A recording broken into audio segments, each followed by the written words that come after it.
And we are live. What's up, metalheads? Welcome back to our second episode of the night of Full Metal 5 2018, talking about the year that was 2017 with the top 5 2017. It's Chance Tide Nellis, and with me I have a. Let's get into the first two guys because they were there for the last episode, of course, worst movies of 2017. First of all, we have Professor Gonzo himself. Zach, what's up? Hey, I'm glad to be back. We're like 3 hours in. My hair's getting super greasy, so the style's gone. I'll try to keep myself a little constrained compared to last show. No shouting about Cars 3. I'll keep it. Yeah, no more Cars 3 rants. So joining us from our last episode, we have Henry Confidential himself from There Will Be Trivia and the, of course, Worldwide Movie Games we are now part of. What's up, man? Hey, everybody. I'm ready to talk some movies and hopefully get some favorite movies out there that some of you might not have thought about. Right on. First of our new guests, we have Ryan Permisson. Ryan, what's up, brother? Not much, man. Good to be here. Happy New Year to you all. And let's take a look back at what was 2017, and then let's celebrate the fact that it's a brand new year of 2018 with movies. Right on. And finally, last but certainly not least in my heart, he is my partner, of course, in the ring. Chance. He is notorious Russell Howell. Russell, what's up, brother? What's going on, man? I appreciate you guys having me on. Yeah, this will be interesting. We've got 4 different dynamics here with movies, or 5 different dynamics. So this will be pretty interesting to see what we come up with. Of course. All right. So for those of you who are new to the show, and for Ryan, who's already forgotten the rules, is we select movies in 3 different rounds. The first round is the nominations round. We'll each go around the table nominating different movies until we have a top 7. We'll move forward from there, and in order for a movie to make the top 7, it has to get 2/3 majority. Why did I say 2/3? 3/5 majority vote. I have to stop doing that. I will start the nominations for us. I want to nominate. There's some I know won't get on, but the first one I think get on the list is one that came out very early in the year, but when I saw it, I knew instantly it was going to make my top 10 at the end of the year. Get Out, I think, is so... We are in a new renaissance of horror films. It might be the most important one because it transcends the genre. It has a send-up of horror, which is a genre we don't see very much. A good view on racial relations, great performances, and also great writing and directing from first-time director Jordan Peele, a man who, I am very looking forward to see what he does next. This is a fantastic coming out for him. Absolutely make top 7. Russell first. Russell, does Get Out make top 7? Absolutely. Yeah, like I said, I mean, Jordan Peele's directorial debut, was nothing short of a masterpiece. I thought the movie was great. Really hits a lot of chords, especially Society Now. And, yeah, it just plays on everything. And I think that it works as a horror, it works as a thriller. And there's a lot of undertones to the movie that I think that are relevant to society now in general. So, yeah, I send it up. All right, that's one vote. We'll go to Zach first. Zach, does Get Out make top 7? So I'm not a horror fan at all, not because I'm scared easily, but they tend to just not interest me. And I think that's growing up in a time period where a lot of horror films were slasher or more based on just watching people get murdered rather than how I think they're originally intended, which was to have some commentary, a story to tell. And Get Out goes back to that and really delivers. It kind of has that old school kind of 70s or 60s-ish psychological horror feel. And it delivers on multiple levels. It's hilarious. It's thrilling. It's one of the most exciting moments I had in the theater, but also something that really resonated too. And that doesn't happen together very often. So Get Out definitely, it's in my personal top 10. Yeah. That's it. Get Out makes top 7.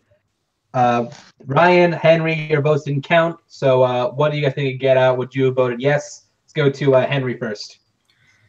No, I wouldn't have. I think it's a horror movie, but there's more horrifying movies that actually fit the genre better this year. it's a social commentary movie, but I feel like it's only one aspect of the social commentary. And there's another movie this year that I feel like covers a few variations of social commentary. So I think that overall did it better. Right, isn't it? It's supposedly a comedy, which there's some comic relief, but it's not a comedy. So I think there's definitely way better comedy. So I feel like as far as all of its subgenres, there's other movies that did it better. So I wouldn't have did the top 7. So no. Oh, wow. Well, okay, fine, whatever. I'm kidding. Don't kill me, Luca. Ryan.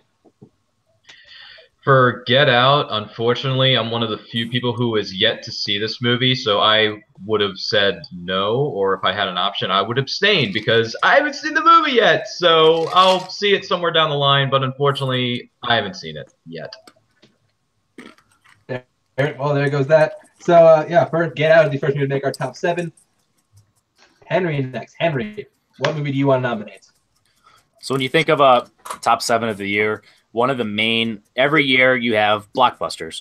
So I'm going to go with a movie that didn't make money, but it's definitely a blockbuster.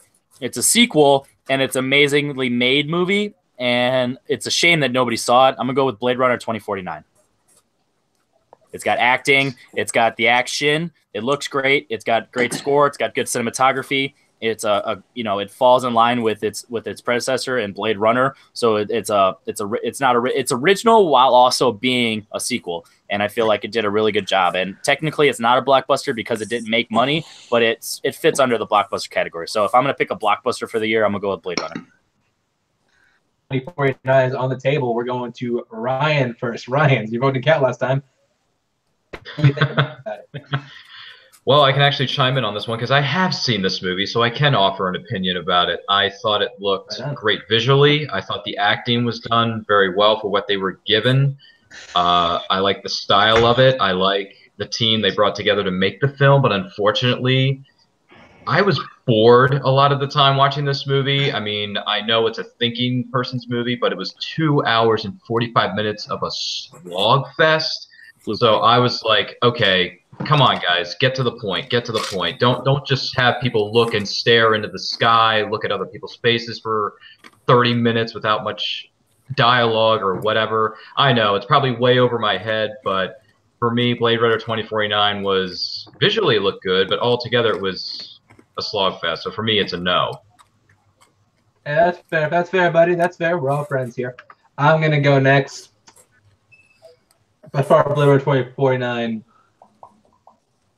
Yes, I absolutely am of the original Blade Runner. It was one of my favorite movies of all time, and I never thought I'd want a Blade Runner sequel. I never thought I'd love a Blade Runner sequel as much as I do.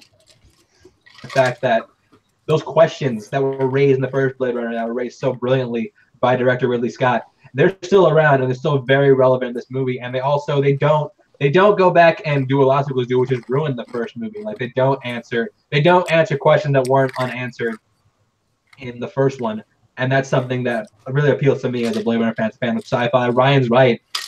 Movie, and those are movies that I do love and that I don't feel like we see very often. When they do, they don't do very well. In case in point, Blade Runner 2049. I will admit that, but long movies don't bother me per se. So it is a Blade Runner 2049 gets a for me. My partner in crime, Russell first. Russell, does Blade Runner 2049 make the list? Yeah, you guys are gonna hate me. I appreciate where Ridley Scott went in the original. This one to me, honestly, I know you guys are giving me shit, but it is what it is. Yeah, it kind of touching what Ryan said. I mean, it was 2 hours and 45 minutes. It seemed like it was a 5-hour movie. To me, I don't know. I'm just not into that whole type genre. I did see the movie. It didn't do anything for me. It was beautifully shot. I'll give Denis Villeneuve that. To me, it just didn't do it for me. If I'm going to watch a almost 3-hour movie, I'll put The Godfather in. I can't. So yeah, I got to go a little hard no on that one. Well, if I'm going to put a 3-hour movie, and I'll put Fellowship of the Ring, by the way, not a Godfather. Good pick. Fellowship couldn't tie Godfather's shoe, but it's all good. That is true. And partner, I'm kidding, Wes. Zach, you are deciding votes. Does Blade Runner 2049 make the list? So Chance mentioned that it continued the messages from the original Blade Runner film and in the questions, and it does. I agree with that, and I like that it has questions it wants to answer. I am just not interested at all in those questions or the themes. The idea of like what is human, I think is really shallow. I don't think they dive that deep into it compared to some other stuff I've seen this year, let alone in life. Like I enjoy the story. I love the visuals.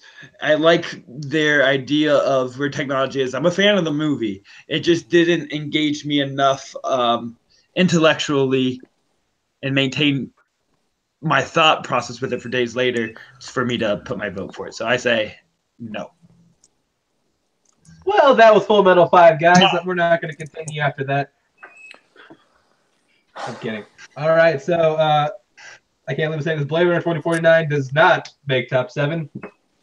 I'm crying on the inside. Just so you know, Chance, my whole goal going in was to destroy your whole list. This is just an anti-Chance list. Well, I hope you guys pick a better Blockbuster. Guess what? One of mine made it on, so ha! No thanks to me. All right, now, Russell, what do you want to nominate next? I am going a film that came out in March, directed by James Mangold. I'm going to go ahead and go out with Logan. I thought the movie really transcended the MCU. It was a good way to send off a great character in Wolverine, and I thought the movie was so gritty. It paid homage to the old Western type movie, the grit outlaw type film. You get 2 great performances, career-defining performances from Patrick Stewart, Hugh Jackman. You'd be stupid not to put this on the list, so yeah, I got to throw Logan on. All right, Logan is on the table. Zach, you were the time. I'm not going to do that to you again. First. Right. So I'm a major whore for X-Men. I just lick all that stuff up. I fucking like X-Men Last Stand. I like X-Men Apocalypse is great. So fucking Logan is like everything I want. It was my fucking wet dream in theater, especially giving it a more dramatic touch, kind of humoring some of my indie taste as well that he was kind of pushing in there, along with just superhero thrills and just a fantastic closure to this character that's meant so much to me in years, and a worthy closure. I mean, most people character dies and they fucking boo-hoo over it. But this dies and it seemed like time and it made sense and was moving. And if superhero movie can be truly moving, they've done something special. And so Logan is definitely a yes. I'm surprised. I'm not surprised. You said yes. Yeah, no, it's great. Ryan next. Ryan, does Logan make the list? Oh, no question. I mean, they'd call it March Madness for a reason, and it has nothing to do with basketball. It has to do with the fact that Hugh Jackman went out on a humongously awesomeness note, you know, despite it being very emotional, hitting you in the heartstrings and bringing in Patrick Stewart with A Fractured Mind with Professor Xavier and all that stuff. And the newcomer, Daphne Keane, as Laura/X-23, took me completely by surprise. She doesn't say a word for 2/3 of this movie. And then when she opens up her mouth, it's like, she speaks. This film is amazing for so many different reasons. It's one of the best films I've seen all year. It's on my personal top 10 list of the year. So Logan absolutely is a yes for me. It should be on the list, and it deserves to win a lot of Oscars. Henry, does not matter what you and I think because Logan makes top 7. But just for, you know, you rant about Logan I'll give you 30 seconds. Well, it's not on my personal top 10, but I actually did write it down. I would have nominated because superhero movies are a fad right now, and it is definitely the best made superhero movie of the year. It's not my favorite. I would go Spider-Man: Homecoming, but taking my personal bias out of it, I would have still gone Logan. But I don't think it is one of the best movies of all time, like people are saying already. I don't like the villain as much, X-24, and I feel like it you know, whatever. Patrick Stewart should not be nominated. Hugh Jackman maybe, but not Patrick Stewart.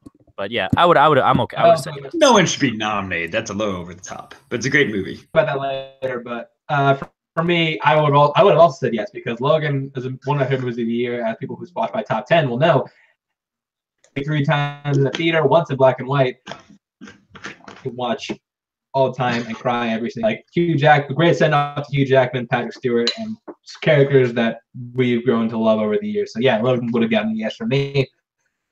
Logan makes the list. Let's go to let's go to Ryan first. I'm trying to keep track of my chart. Ryan, 7. All right, what would I nominate? I'm going to throw something in that didn't get a whole lot of love from the fans. It didn't make a whole lot of money, but the critics ate it up like crazy, and they gave it really good reviews. I'm going to go with something that ended the trilogy, and I'm going to go with War for the Planet of the Apes with Andy Serkis. Fans don't like this movie? That's right. War for the Planet of the Apes, to me, is a fantastic movie. Andy Serkis and everyone involved in that production deserves a medal, if not a whole bunch of awards, for the visual odyssey that it is and how real it looks with the apes and the motion capture and the way they put it all together and how it ties in the other 2 films and how it ends the trilogy on what I think is a really, really heavy but good note. Like, I get what they were going for. I walked out of the theater thinking to myself, how is nobody not talking enough about this movie and how great it is? Yes, the title can be maybe a little bit misleading. Maybe there's not much war within the film, but it's about something deeper than that. It's about more than just that. So for me, War for the Planet of the Apes, I would put it on the list. It's on my top 10, so let's throw some apes in there. Apes on horses. Apes versus Army. First, because your vote didn't count. So I classify Apes as a blockbuster, and I feel like it's not as good on rewatches because once you get over how the story and the effects, it kind of drags at times. Woody Harrelson's character is not utilized as much as he should have been, and it kind of just ends. It doesn't deserve its ending. It kind of just ends. So I mean, I really love the movie, but as far as best of the year, I feel like blockbuster wise, there's more tighter movies and stronger movies. So I'm gonna say no. Russell.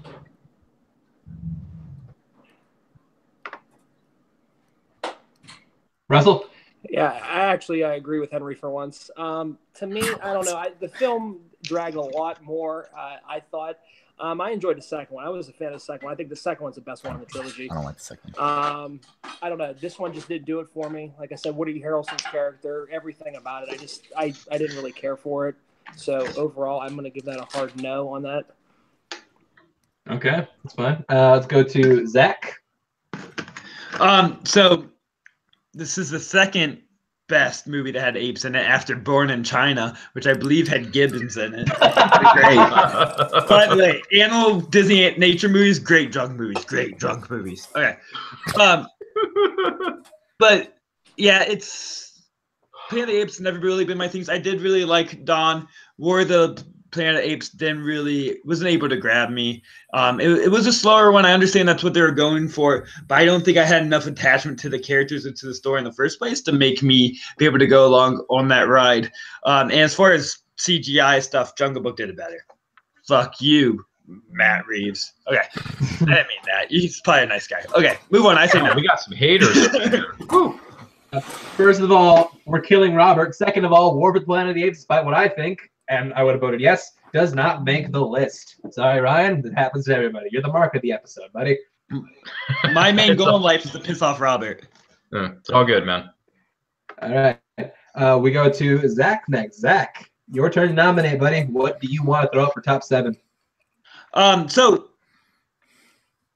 one of my favorite creative minds throughout Hollywood right now, and someone I've been following since Greenberg, is Greta Gerwig. Like, man, Greta Gerwig, you got my heart. I feel like Greta Gerwig understands my soul.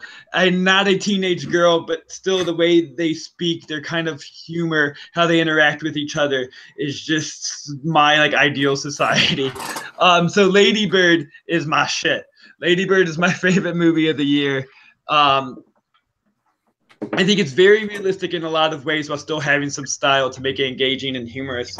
But the family dynamics are heartbreaking, understandable. Some people think the mom is kind of over the top strict, but I think that's people who had easy fucking childhoods. Because my mom, who I have a great relationship with, but I felt some of that push-pull where it's just hard to communicate sometimes, but you can switch back to the love really fast, was really deep down from my heart, and it had something to say. But then also just the themes of trying to find yourself and find your identity away from who you thought it was as a child and meld that with who you want to become. But while still staying sincere and authentic, and how that journey kind of goes forever, because it goes back to her in college and she kind of goes back in that habit of lying and creating this other persona, because you're always trying to kind of question the person who you want to be and come to terms with that. And it really spoke true to my heart. Greta Gerwig forever. Call me. I'm married. Sorry. No, you can't. Call me. I'm married. Is your wife in the room? God damn.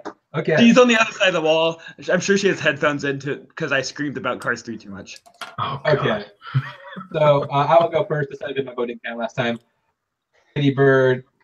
Lady Bird, I think, is a great movie that I've seen done a lot. Like one of these movies that's just a great coming of age story comes along like every year, whether it's Boyhood or Edge of 17. Just different versions of the same thing. Not that Lady Bird's not a good movie. I think Lady Bird is a great movie, great writing, and great direction from Greta Gerwig. For her first time. Directions. But I'm a little apprehensive on this one. Just say yes, James. No, I'm not gonna say yes because I know. So Henry, we'll go to you next. Yeah, there's some storylines in that movie that just aren't closed, and sometimes that's okay in movies if they're interesting enough. But the way that the storylines were built up, you didn't get enough out of them to kind of justify, just not knowing what happened. I hated the editing in this movie. Like a scene will cut before ending, and it seemed like a bum did it. So, and it was funny, but it wasn't too funny. So it just didn't engage me. And it's not because I'm not a teenage girl and I just didn't get it. It's just, I love Edge of 17 and I didn't think I was going to, and I watched it after the hype. So it's not like I was going in like, on the bandwagon. So with this movie, and I watched this movie before it got all the hype. Like it only had like 60 reviews on Rotten Tomatoes when I saw it. So, I mean, it's not like it was a certified 100 best movie of the year type of deal. So I didn't latch onto it. So I'm gonna go no on Lady Bird. Oh, can I say real quick?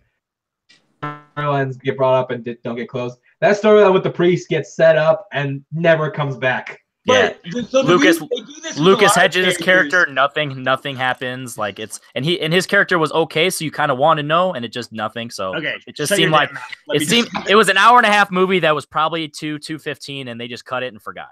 But the reason they did that is because not only was she discovering this, but it's something we're hard to reflect on is that everyone around us has lives too. So she was creating these full stories or these hints that everyone else has their own story because their main character is so egotistical and she was unaware of these other lives that were going around her. And this was giving us the hint, like she's not the only person in this world. Well, like what Chance says, this has been done before. So yeah, now as well. Like what Chance said, this kind of story has been done before, so you need to make it resolve in a way that hasn't been, and kind of stand out from the pack. And this just didn't do it for me. All right, let's go to Russell next. Russell, Lady Bird doesn't make top 10, top 7, not top 10.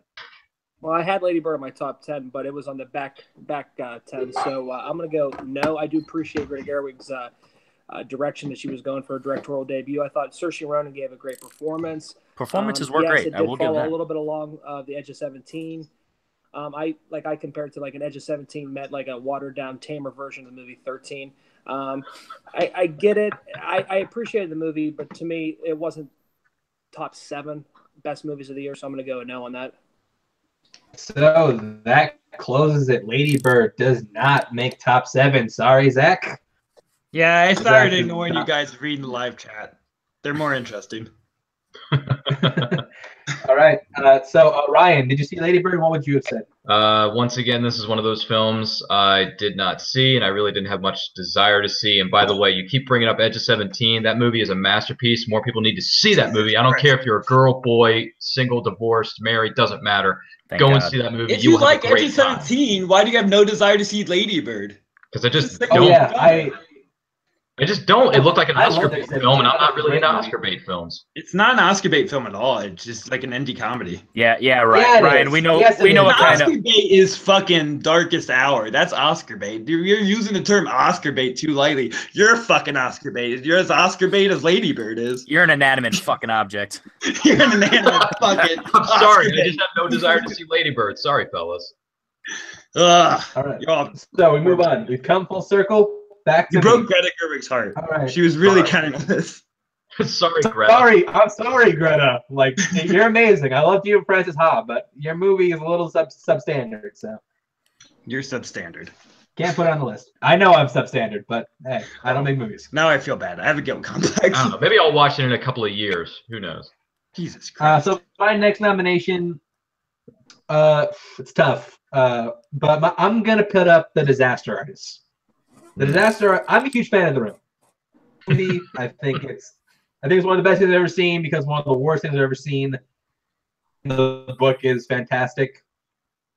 Movie. I thought it was gonna be just good.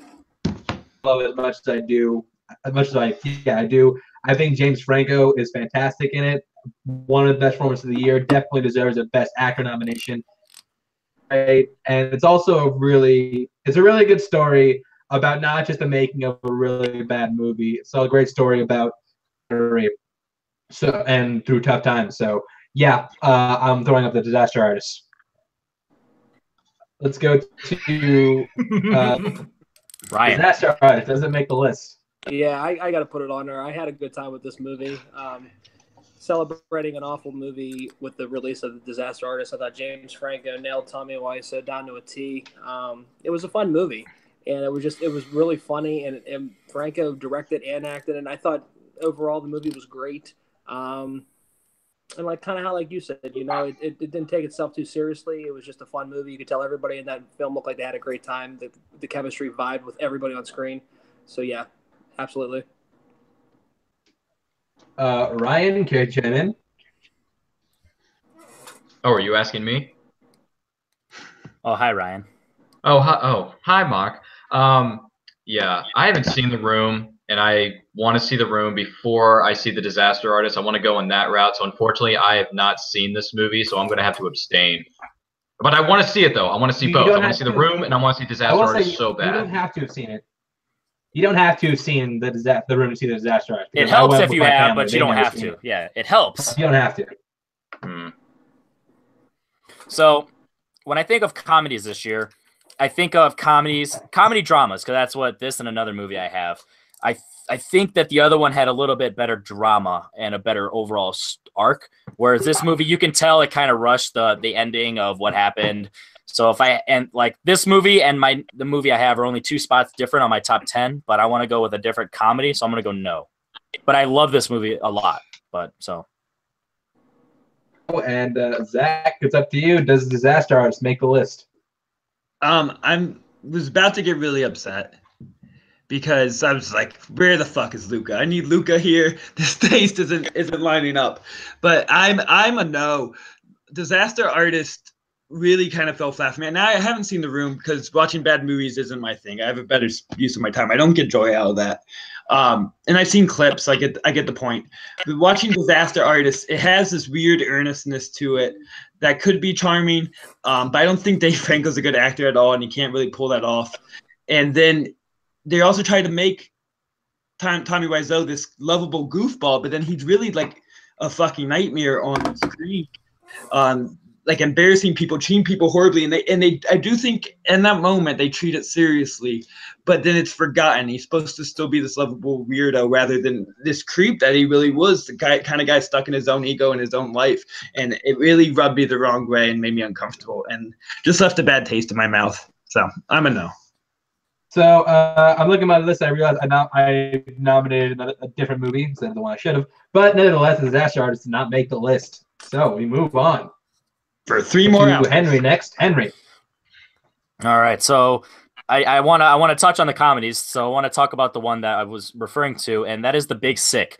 It is a movie that is funny. It is a movie that has dramatic moments. It has a movie that makes you feel about the characters, both in a satirical and a serious way.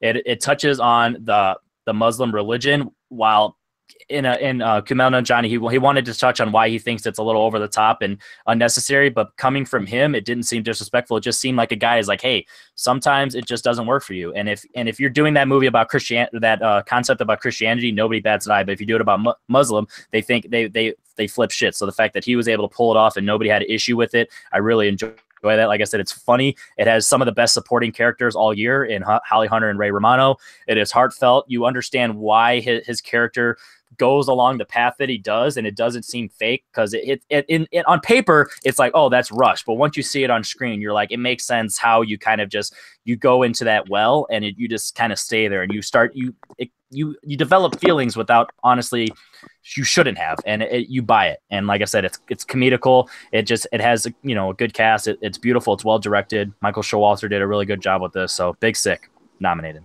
Fact check me on that. I don't think comedical is a word. I made it up. Comedical. I like it. All right, we'll go to Zach. You were deciding about last time, so we'll go to you first. Zach, is Big Sick make the list?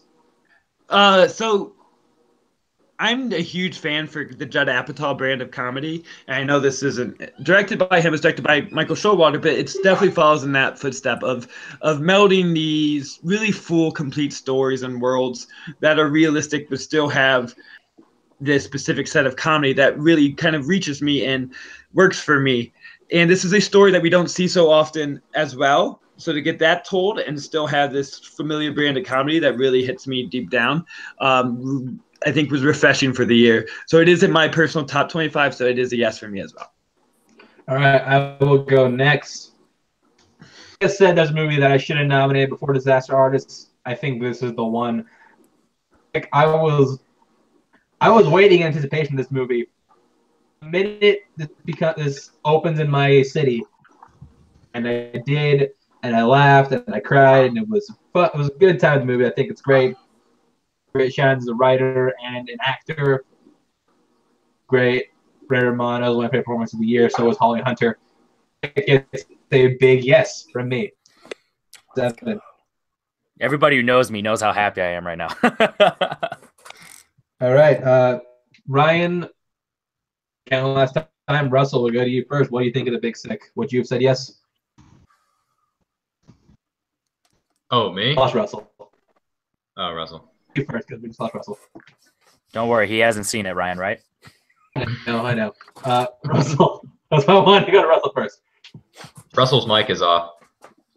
Yeah, I had it on my top 10 list. Yeah, I would have voted for it. I enjoyed it. I liked the different feel that the movie had. It was a nice indie movie that didn't get a lot of traction, and it's unfortunate because the movie was really, really good. Yeah, I enjoyed it. It was I had a good time with it, and it was funny. It was heartfelt. So yeah. Why was that not nominated for any Golden Globes? Can we talk about that?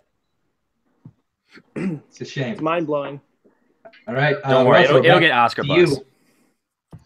Honestly deserved it. Russell, back to you. What do you want to nominate for top 7? I'm going to throw a Taylor Sheridan movie in called Wind River. I enjoyed that movie. When I saw it, I instantly knew that the movie was going to be in my top 10 for the year. It was nice to see Jeremy Renner outside of an action-packed Jason Bourne, Hawkeye-type character. I thought the thriller, drama-esque type movie, like Wind River, set in an Alaskan winter wonderland. I thought that the movie was great. I enjoyed it. The chemistry between the two characters, everything about it I enjoyed. And, yeah, one of my favorites from the year. So, yeah. All right. Well, I see Ryan reacting a lot. Wind River, does it make top 7?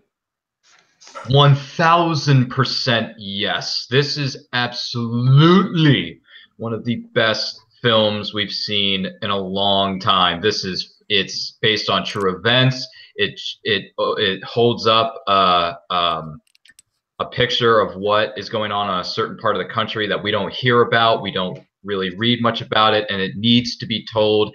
Jeremy Renner, Elizabeth Olsen, you get to see the Punisher. John Bernthal's thrown in there for good measure.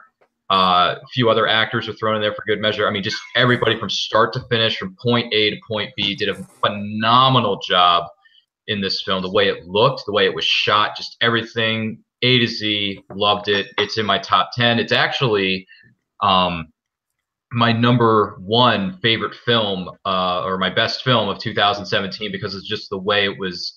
It's a smaller film. There's no explosions. It's a real story about real people in a real community going through some really hard, difficult times in the struggle, and you get to see it from all different kinds of points of view. So yeah, I love Wind River. Absolutely would make the list. All right, let's go to Henry next. Henry, Wind River doesn't make the list. So this is a debacle for me because it's between this and another movie for thrillers. But knowing the panel we have, I know my other movie won't get nominated or won't get put in. So I'll say yes. I'm gonna go yes, just because I know the other one. I'll bring it up in honorable mentions, but I know the other one won't get accepted. And this movie is on my honorable mentions. It's written down right here, so I don't want to risk this not making it. So I'm gonna go yes for Wind River. All right, so Zach, doesn't matter what you and I think. Wind River makes top 7. I would have been on your side. I will go. We'll talk about it. Don't worry. Huh? The other movie, me and him, we'll talk about it. Well, as far as Wind River goes, I would have said yes. It was this close to making my top 10. Me too. It's like 12. I know you're asking why didn't you nominate? Why'd you say yes? Because a lot of my other ones have been knocked off, so I have to move up. So yeah, Wind River, I would have said absolutely yes. I do think it's fantastic action thriller. Jeremy Renner, better than he's ever been. Probably one of my favorite of his performances. Yeah, Wind River would have said yes. Zach, what would you have said? I would have said no. I'm fine with it being on, though. It's just outside my top 25. I enjoyed it. I think it's Taylor Sheridan's kind of clearest with what his kind of thematic strand between his 3 movies on the idea of these artificial borders that our society has set up. And I think this is most resonant with that theme. But the argument that you guys had, or at least Ryan had for Lady Bird, that he's seen other ones like it. I've seen other movies like Wind River, and it wasn't really able to expand past that. And I'm not an easy grab with a thriller in the first place. So it's a long shot for that to really move me and get me engaged. So I don't know, man. The ending is it's an emotional gut punch for sure. Yeah, I will say this movie is not based on true events, Ryan. It's but the true, ending also concepts. Very much with what he did in Sicario. It was a different version of the Sicario ending. I didn't like the way Sicario ended, though. I didn't like the way that ended. And then honestly, yeah, I didn't like the way it ended. But that's different story entirely. Nevertheless, we keep How many moving. movies do we have so far, Chance? We have 4. 4. Okay. All right, so we move on. Let's go back to. Did you say my name? Because I heard that. Okay. I feel like none of I'm losing a little confidence that any of my picks are going to make it. Because I think there's a little bit of a taste of it. I'm going to go with one that is getting unfairly underseen because Netflix poorly treats its movies. I like Netflix. I like their creative design. I think they support their filmmakers well as far as getting the creative control, and they make a lot of great movies. You're wrong, Henry. They make a lot of great movies because Netflix gives them freedom, but then they just don't publicize it. It gets buried. I'm not against them not releasing it widely in the theaters, but they need to be on like the main. They need to advertise them on Netflix when you open it. And that upsets me because Mudbound really should be getting more traction. Oscar-wise, Mudbound should be getting more people watching. It's an important movie. I thought you said Myra's Story. No, sorry. Mudbound. Okay, yeah. It's a very. I thought you were gonna say Myra's Story. I thought you were gonna say Bright. It is a big kind of epic scale movie done with this more emotional low-key punch that really creates engaging characters, thoughtful characters, people you can kind of understand but also hate and like, but see where those come from, and the dynamics they work with between this community of some African Americans and this Southern white people. It is. I think it has a different spin on it than you've seen in other movies. There's definitely still that antagonism you expect, and that is real, and still handles the real strife that they base. But also, I think you get more depth in the African Americans trying to exist in this community, and a very underrated performance. A lot of people like Jason Mitchell's performance, but the person who plays his father, who's been in a lot of the Marvel TV series here, I do not know right now. Oh, Rob Morgan. Rob Morgan, thank you. It is just really stunning, and it makes me sad that I feel like we missed out on a career he could have had because he's just really kind of powerful performance that he gives. So Mudbound is my choice. It's not like Rob Morgan's not working anymore. He's still on the Marvel TV. He's still on things. But he's just an older person that is getting in movies too late. I'll meet you down there. I'll go to me next because my vote didn't count last time. I did see Mudbound, and I do think powerful movie because it was the message trying to get across. It is done very well. And you talk about Jason Mitchell and Rob Morgan. Doing a pan the best films of the year. Contention for Oscar nomination. What? Who should be in serious consideration for Best Sorry. Supporting Actress. Anyways, it is hard because it is a great movie. Probably the best Netflix movie of the year. Yeah. I am slightly leaning towards no because there are, I think, 3 movies that resonate with race more powerfully this year, and I think 2 of them are already on here. One I do think should get thrown up instead. I do think that's a great movie, but just slightly leaning towards no. Henry, let's go to you next. So this is a movie that when you think of best of the year, unfortunately, Underseen can't be, it has to be brought into a little bit. So I got to go with, if you're saying best of the year, I think that like what you said, Chance, there's movies that's covered similar points a little bit better, or at least too similar, so it didn't stand out in that end. And the fact that it's Underseen, I'm going to go no, but yeah, slightly. Good movie that just probably is just outside. Russell.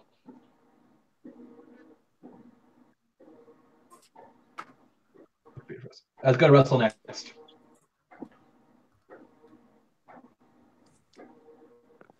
Can you hear me? Can hear you now. Russell, you next, buddy.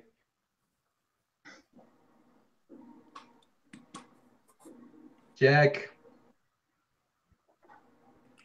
Is he not having his headphones on? Russell. If only we had Robert here No, to do his best hear you. Russell impression. Right? I can hear you. No, but listen, I didn't see the film, and kind of how Zach was saying, just because of the word of mouth from it. I didn't hear a lot about it. I just started hearing a little bit more about it as it started gaining a little bit of traction, a little bit of talk from the Collider podcast and stuff like that. But I haven't seen it. It's a movie that I have on there to check out, but I haven't seen it, so I can't vote either way. All right, and I hadn't seen it, so yeah, Mudbound does not make top 7, or unless he's proven wrong. Brian, you seen Mudbound? No, I've not seen Mudbound, but I will watch it one of these days. Okay, well, sorry, Zach. Once again, you. And another reason why I said unseen, that's an unfair disadvantage, but that should be taken into account. Yeah, that also should be.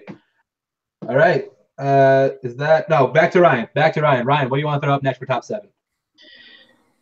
All right, for me, I'm going to throw another film that so it's a smaller film. It's not a blockbuster, as we've talked about a few of those throughout this discussion. I'm going to throw in something that took a gamble. He was a first-time director, but he's written a million different things in his career, and it paid off big. I'm going to go with Molly's Game because I thought Jessica Chastain and Idris Elba delivered very strong performances. It's an incredible story, a true story that I thought was just, I was like, really? This kind of stuff really went down and whatnot? I was fascinated by it. I was mesmerized from beginning to end. A few little scenes could have been tweaked or taken out here and there, but overall, I mean, Idris Elba killed it like he always does. He delivered a great speech in this movie, which you can see when you go to see the film for yourselves. And Jessica Chastain, I'm not the biggest fan of hers personally, but she was amazing. She was like awesome from A to Z. She really kicked into high gear, and I saw a completely different side to her as far as being an actress and being the center of a film like this, a good biopic. So Molly's Game, took a gamble. I'm all in, and I won big because this is my number 2 best film of 2017. So let's throw in Molly's Game. All right, so Molly's Game is on the table. Zach first. Zach, Molly's Game. I'm going to be an asshole for a little bit just because of the Oscar bait Lady Bird comment. And just point out, we have Paul saying Molly's Game, Oscar bait. We have Andrew saying Molly's Game, Oscar bait. So there's a lot of, and I actually would not side on that, saying it's Oscar bait. And Jessica Chastain's one of my favorite performers. Aaron Sorkin's a very engaging writer. Social Network's one of my favorites. I even like The Newsroom more than pretty much the rest of the world. But as a director, I don't think he's there yet. Visually, it's pretty ugly. It's pretty kind of bare. The poker scenes look bad with the computerized visuals on front of it, and that's really distracting. The music is used really poorly. It's just kind of like fast rock that just took me right out of it. And I think just some different choices on how to make a visually engaging story would have improved that more, and would have helped kind of it hit harder too, because I understood the point they're trying to go for. I think they got an easy way out a little bit with the Kevin Costner speech, kind of just summarizing what the point is rather than us trying to really kind of feel it and think about it ourselves. So for me, I enjoy the movie. It's not good enough to be on the list. It probably will, because fuck me.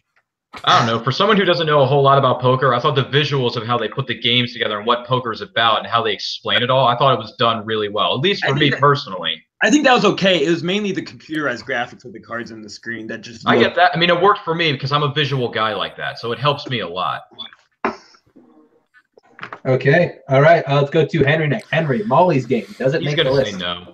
So Molly's Game is a type of movie where it has the problems with the first-time director, which aren't that bad. But when you have a script that's so good and acting that is so good, it really shadows how bad the actual the actual direction is, because it overshadows it too much. And when you're thinking of best of the year, you want a very well-rounded movie. So you don't want a movie that's overly acted. And, similar to like The Social Network, it had the good visuals, it had the good score, and it had the good acting with the script. So when you think of, a movie like that, it needs to be well-rounded. So unfortunately, Aaron Sorkin just a little bit low on this one. So no, not top 7. All right. That's fair. Let's go to Russell. I love Jessica Chastain, by the way. What? You seen Molly's Game? Your opinion on the movie? Does it make top 7? Yeah, this film is literally just coming out this weekend around where I'm at, so I haven't seen it yet. It's on the list for this weekend. I wanted to see it, so yeah. They're just getting it now, so that shows you how delayed we are up here. It's delayed everywhere. It didn't go a lot of places. Now, and it's on the list for this weekend, so I'll see what you say. Recap, Henry, you said yes, right? No. Okay. Well, that comes to me. I'm also saying no, not because I do not enjoy Molly's Game. I do think, Aaron Sorkin's the first-time director. You kind of feel that in this movie because it does feel like it's kind of on shaky ground. But it's not a problem. Also very good because Aaron Sorkin writes like a fucking boss. There's just things. Like Zach was right. It does feel kind of like Oscar bait, and there are some, like some of the plot issues can be a little jarring. The poker scenes, the way they're shot, didn't bother me. It's because, as someone who does play poker, it is kind of a hard game to grasp, and it's kind of a hard game to make exciting. And I do think it did that very well. But overall, Molly's Game is a good movie, but honestly, I don't think it's top 7 material. Maybe that might have helped. All right, so now we go back to me. We're getting to the nitty-gritty here, folks, because a lot of mine are getting picked up. Here's what I'm going to go with next. I'm going with a movie from a director who has just imagined in movies his entire career. And some will argue this is crowning jewel. I don't think this is it, but I do greatly enjoy this movie. I do think it's one of the most fantastic of the year. That's Guillermo del Toro's The Shape of Water. Is a great movie. It's a great unconventional romance. You have a fantastic performance from Sally Hawkins, despite the fact that she never says anything. Great, great visuals, great supporting roles from Richard Jenkins and Michael Shannon. This is it's a crowning achievement for Guillermo del Toro because I think he's never made a movie quite like this. And for all his purposes, he hit it out of the park. Crimson Peak, which I didn't like, although Henry freaking loved. Next vote goes to Shape of Water. Speaking of Jessica Chastain.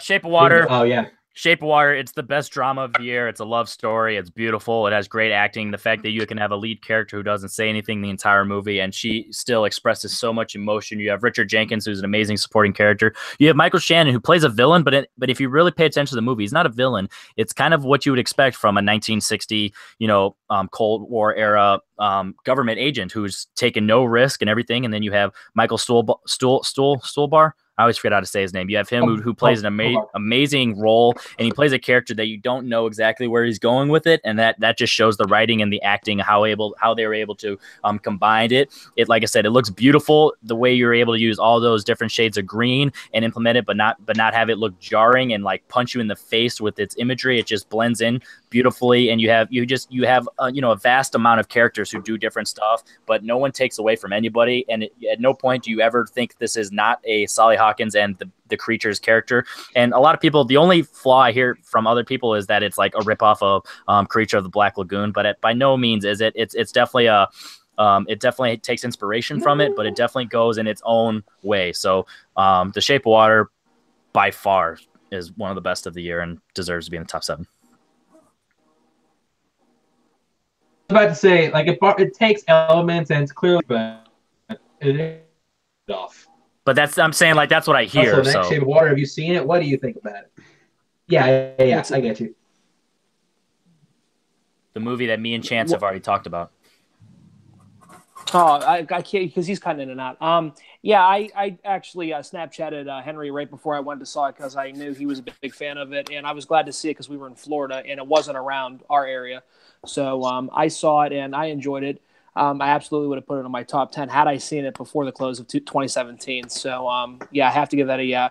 Michael Shannon's just fantastic in anything he does. Very underrated, underappreciated actor, I think. Nocturnal Animals should have gotten him an Oscar. Is great in everything he does. I really enjoy it. Sally Hawkins, not saying anything, just conveying everything through emotion, just through just body language and everything. I think just really sets the palette for this film, and Del Toro's on his A game. So yeah, I got to give it a yeah. I don't know if I agree on Michael Shannon with the Oscar because Mahershala Ali in Moonlight was fucking phenomenal. He just wasn't in it enough, so I understand. Shape of Water makes top 7. Zach, what would you have said? I would definitely say yes because I love myself some sea monster sexy time. This is a different version of my 50 Shades picture, but with a sea monster. I thought that woman was a cock, so I'm glad you put some hair on there. I thought that was a big sea monster cock. I've been practicing my female drawings for years, guys. But it was a sea monster cock, so good job. But yeah, Shape of Water is beautiful in a lot of ways. I'm like obsessed with Guillermo del Toro's fascination with fairy tales and his unique way to tell these fairy tales, and I think it's something we're not getting in a lot of other places. His viewpoint, and this is the perfect. This is a perfect explanation. I'm saying gibberish. Fuck. This is the perfect idealization. This is how I teach. I just give up and say fuck in the middle of my class. Comedical. It's the perfect idealization of his creative process and kind of his strands throughout his career, and just with this beautiful, beautiful music that I've been playing in my classroom a lot too, that I can listen to every day, but also just fit that time period and fit that fairy tale mood, and those blue colors to kind of make you feel you're in this watery earth and just not in the real earth to transport you there is amazing. And so yeah, definitely a yes. I would have picked it a long time ago, but I was hoping someone else would say it and not waste my own picks. Yeah. Without spoilers, there's a scene in this movie that comes out of nowhere and on paper makes no sense, but it's done so beautifully and it's just so great to watch. Yeah, it's awesome. So it all works. All right, Ryan, I'm gonna take a wild guess. You seen it? No. And after hearing about 50 Shades Freed and having sexy monster sex time image in my head, which is going to haunt me tonight, no thank you. Shape of Water, I saw the trailers for it. I really wasn't. I mean, it's Guillermo del Toro. I like a good chunk of his films, but not all of them. So it's a little bit of acquired taste with me between Guillermo. Like some of his stuff I like, some of his stuff I don't or just can't get into. So Shape of Water, I would have abstained because I haven't seen it, and I don't have too much desire to see it anyway. Sorry, guys. Trust me when I say this is a lot sexier than 50 Shades Darker. Sally Hawkins. Ooh, boy. Basically the same movie. Yeah. Boy. Got it going on. God damn. She surprised me. She's got something that I didn't know she had. Let's just put it that way. Yikes. Have you seen Happy Go Lucky? She's super charming. It's a movie in like 2007. British comedy. Super charming in that. She's great in Blue Jasmine. She's great in Paddington. Like Sally Hawkins is a really good actress. Can I nominate Happy Go Lucky for our 2007 favorites? All right. Henry, what do you want to bring up for top 7?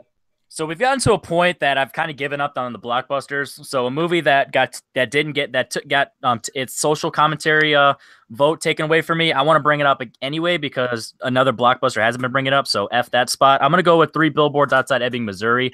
This is a movie that is hilarious. It has very dark, touching moments when you have a mother and a tragic experience with what happened with her daughter. You have great supporting characters that feel real in Woody Harrelson and Sam Rockwell. You have a story that is not afraid to depict how people in a small town environment would act in a situation like this, let alone any situation. You have a cop who's a mama's boy and a racist, but it's not so over the top that it seems satire. It's definitely, it feels realistic. It's not afraid to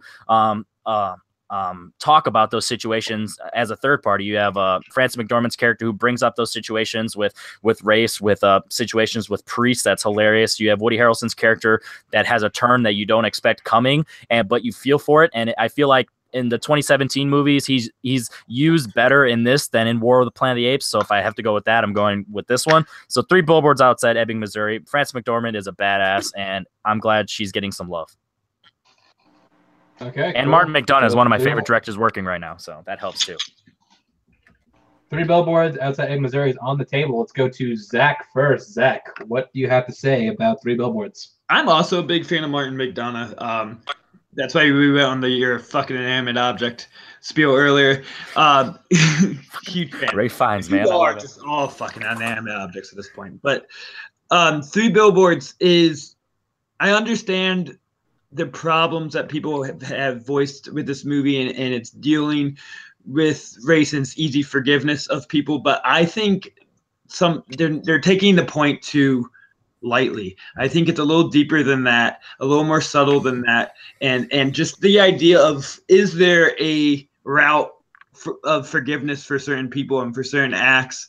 And it's okay to say no to that, but it's to battle with that and think, what do people need to do to deserve forgiveness? And is there any acts that are unforgivable? And I think that's an important thing for our time right now to discuss. It's just outside my top 10. Because I just don't think it's quite as funny as some of his other movies, but I still really like the movie, so it's a yes for me. Frances McDormand doing her thing. Yeah, is Russell still here? Did we lose him? No, I'm here. You hear me? 3 Billboards Outside of Missouri. What do you think? It doesn't make top 7. Yeah, that was the movie I was going to say next. Sam Rockwell, career performance from him. I thought he was phenomenal in the film. Frances McDormand, that's going to be an interesting category come Oscar time for Best Actress with Hawkins, her, Saoirse Ronan. That's going to be a really interesting category. And maybe Best lead and supporting. Yeah. Might literally be the best category going into the Oscars because you have so many great performances. Leading and Woody supporting. Character. Actresses did great. I really enjoyed the film, and it was literally the next movie I was going to say. So yeah. Bad, because your next 3 Billboards makes the list. I personally said yes. Just for the record, Caleb Landry Jones has 2 movies in our top 7 now. So he's the worst part of Get Out, though. He's so bad in Get Out. Yeah, I like him in Get Out. Oh God, no. I would have said yes. I think I said in my review, this is the best Coen Brothers movie the Coen Brothers had nothing to do with. I do think it's funny. It does tackle that that aspect of dark comedy. Yeah, this comedy, like what Zach said, it's not as funny as his other 2, but it's not meant to be. This is more of an actual dark comedy, whereas other ones are comedy with other elements to it. This is actually a dark comedy, whereas other 2 are more comedies. And I do love the movie a lot. So yeah, it would have gotten a yes for me. My number 3. Break Our Hearts. Did you see it?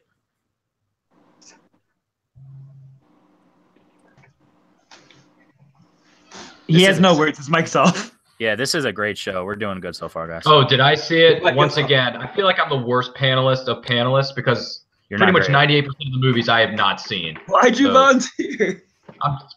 They asked me. I couldn't say no. I'm a movie buff. That's my job. But, 3 Billboards. I'll probably see it one of these days. And by the way, I don't think I've ever heard of Martin McDonagh. I have no idea who you're talking about. But Frances McDormand, Sam Rockwell, everybody else you've mentioned, I believe I know their work a little bit. So, yeah, I'll catch 3 Billboards one of these days. Maybe there should be a billboard that says, don't ever put Ryan on a panel ever again. I don't know. We're working on it. Yeah, sorry about that, Hey, guys. you're pretty good on the. You're good on the Star Wars one. You were good on the Star Wars panel. I'll give you that one. You gotta find your specialties.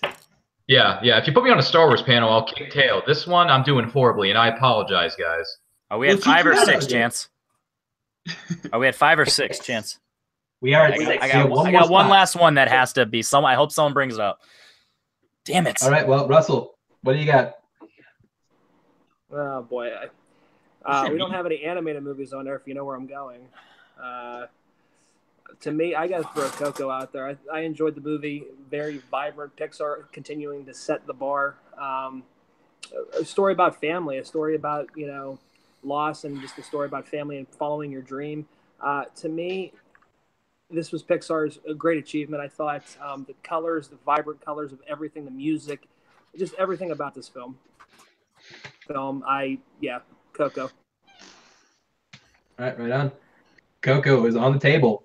I feel like Ryan's seen this because it, just Pixar. It is a very mainstream film. Ryan, did you see Coco? No. So the only animated movie that I saw that I actually enjoyed, I'll name later if it comes up. But for now, no, I haven't seen Coco. But I've heard wonderful things about it, but I have not seen it. Sorry. Why am I still here again? I don't know. To fill our quota.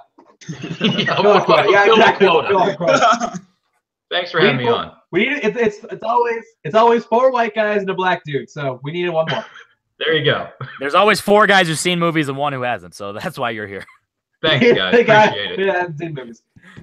All right, let's go to Henry next. Henry. So this is a movie where it's okay all throughout until the final 10 minutes where it hits you hard. And I feel like when you say best of the year, you need a well-rounded, great movie all throughout. And I feel like you can't just similar with like Up. It's a great movie in the first 5-10 minutes, but after that it's average movie. And I feel like and same thing with Toy Story 3. It's a good movie all the way until that ending. It hits you with that nostalgia. So with Coco, I feel like you can't just have that last 10 minutes be the reason you put it in the top 7. So I'm saying no, and I hope other people remember that. Okay. Toy Story 3 is awesome. I love that movie. Yeah, in the last 10 minutes. No, I love the whole movie. Don't mess with me. Oh, so you've seen it. Oh, yes, I have seen it. I love that trilogy. Are you kidding me? It's one of my top 5 favorite trilogies. Okay, Talk to Robert Parker about Toy Story 3. We'll see in the comments. Don't worry. Don't at me. Don't at me, Robert. Toy Story 3 is awesome. Anyway, Coco, Zach. but is Coco. Well, I say yes to Toy Story 3. That should definitely be on our list of 2017. Yes. Absolutely. I say Coco. It's great visually. It's great for the first half hour. I kind of saw where it was going pretty soon. I don't like to hold that against the movie. I'm just a genius and can read where they're going, but it just didn't have the impact I feel like it had with other people because I saw that. And comedically, I really think it kind of fails at spots. I don't think any of the characters are very dynamic humor-wise. And, yeah, that's all I got to say. Now, I'll stick my next one to just yes or no. Yes, that's 3. Yeah, what? 3? Oh, yeah, so, yeah, Coco does not – no matter what I say, Coco's – I would have said yes, but because I said yes and the vote splits, Coco does not make top 7. We still have one more spot up for grabs. Zach, do you have the movie to fill the spot? Well, I'm trying to pick out 3 movies. None of them are going to make it, so I don't care. There's one I could do that would give us a third Caleb Landry Jones movie. I know where you're going. I know where you're going. I'm not going to do it because I know for a fact Ryan didn't see it. But I love that movie. Oh, it's great. Should I do it? Do it. Just so we can talk about it. Just so we can talk about it. You're going to want my other one. I can't decide. If you don't think, just bring up a movie that's going to get talked about. We need people to see this movie. Okay, so I'm going to, I'll bring up Florida Project. Oh, we do need some, fuck? Is that really not what you thought it was? Oh, no. I feel like not that one. I changed my answer. I'm changing my answer. Too late. I'm changing it to Raw. Florida Project's great. See it. I'm changing it to Raw. The cannibal movie? Yes, because I'm a cannibal. Oh.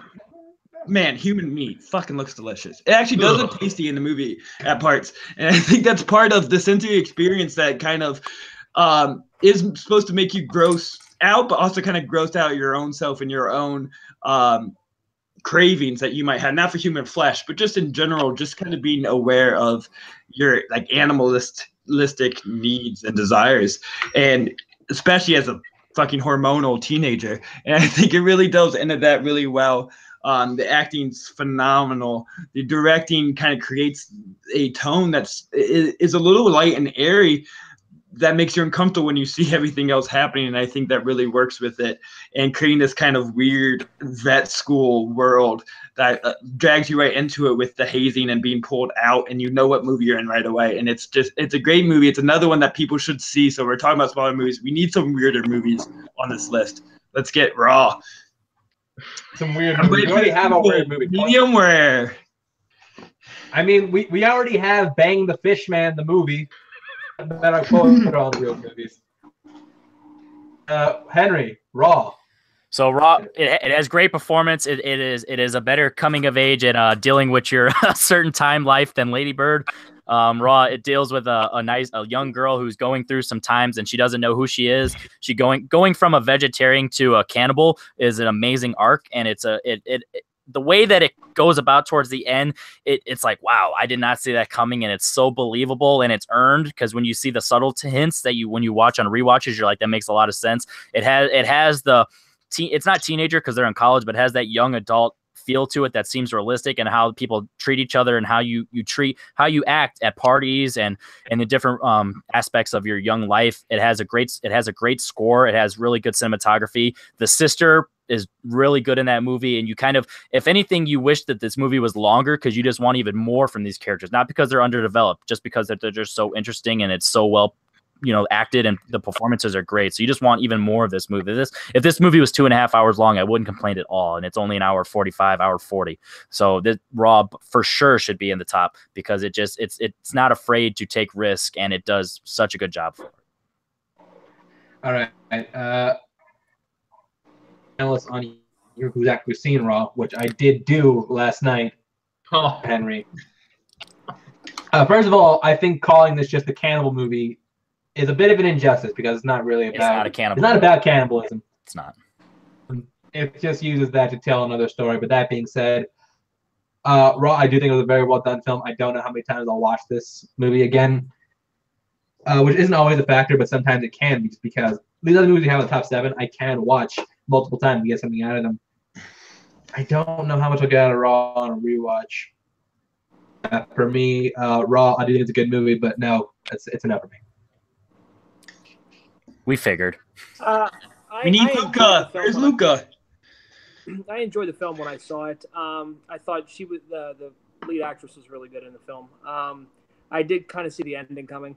To me, yeah, I saw that coming too. You guys are crazy. To me, I had it out of the 30 movies that I had a list. It was on there. I just don't have it up that high. So I'm gonna go no on it. I did enjoy the movie. It was something different. I wasn't afraid to take a little bit of chances on it. Something different that you don't see every day. But to me, I can't throw it up there for the best 7. All right. So once again, vote splits. We keep going. All right. Is it my turn again? Back to. Damn it. Ryan, then me, then you. Jesus Christ. I know. We'll be here till 2 in the morning, fellas. No, I want my movie to be on there because it should, based on criteria, but. Is it Florida Project? No. Florida You haven't Project. seen it. Come on. I'll tell you right now, I didn't even see Florida Project. I missed that one. I haven't seen that or Raw. So Thank God Dolman's not in the comments. You talking about Florida Project. He hates that movie. Boom. Wow. I hate Dolmas. Tell the world. All right, Ryan, what do you got? Surprise us. I'm gonna do my best. I'm gonna go with a film that only made like $2 at the movie theater, and it should have made more because I thought the story it told, it's based on a true story. I thought it did a really good job of it, and I liked one of her last films, Zero Dark 30. I'm gonna go with Catherine Bigelow's Detroit.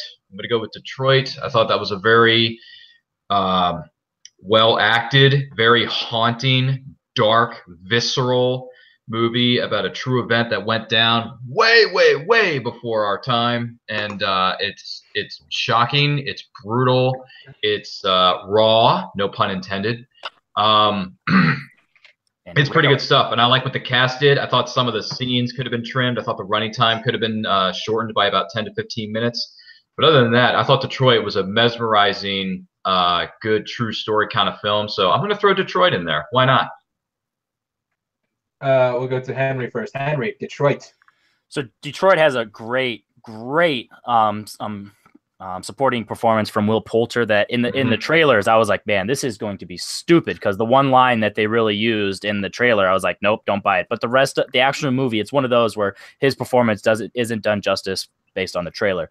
I feel like the supporting cast though isn't too, the other, like the main leads, the one that we're actually supposed to follow, aren't you don't really care about them as much, and they're musicians that are trying to find their way, and they're stuck in a situation, but you don't have enough really emotion attached to them to care about their fate one way or the other. And since this is based on a true story, you kind of want that. So it's more of not a specific story, this movie depicts more of the concept of race at that time, and not just this specific story, which I feel like it should have focused on the story more than the actual situation, instead of the broad concept, because we already know, everyone knows generally how to feel about this story, but we need this concept, but we need the story to really hit home with us, and it just doesn't. And I think that has to do with Bigelow's direction, and it has nothing to do with her being a white woman. I think that's fine. It's just she just didn't handle this situation as in depth as she should have, and it was it's kind of more on the surface story. So no for me. Good movie, but not great. I would agree with you on that. Like the girls and Anthony Mackie's character, like I was more concerned about them than I was the lead character. Exactly. So I get where you're coming from. Okay, let's go to Zach next. Zach, Detroit. So I agree with Henry that it just doesn't focus on the story much. It needed a broader approach. It was focusing on the specific incident, and it made the whole riot seem so small. It didn't make it seem like the extreme event. In a more problematic way, it made it seem like the whole thing was caused by the complete evil of just these two white cops, rather than the more complex idea of the systematic racism and the systematic hate. It simplified the hate way too easily. And now I enjoyed the movie. I was fully engaged by it. I just think that to make the point they wanted to make, there would have been a different route that would have been stronger for that. But I understand why it's in your top 5, though, Ryan, because it's one of 10 movies you've seen. So it's actually number 7 on my list. Is it number 7? Okay, Russell. Yeah, it is number 7. I saw the film, and Catherine Bigelow movie didn't really open that much money. It was kind of like a big flop for her after 0 Dark 30 was so successful. There was times in the Detroit where it dragged. They could have probably shaved a little bit of time off of it, I thought. The kid from We Are the Millers, it was kind of hard to see him, actually he was really, really good in the film, but there was, kind of touching on what Henry said, there was really no performances outside of that.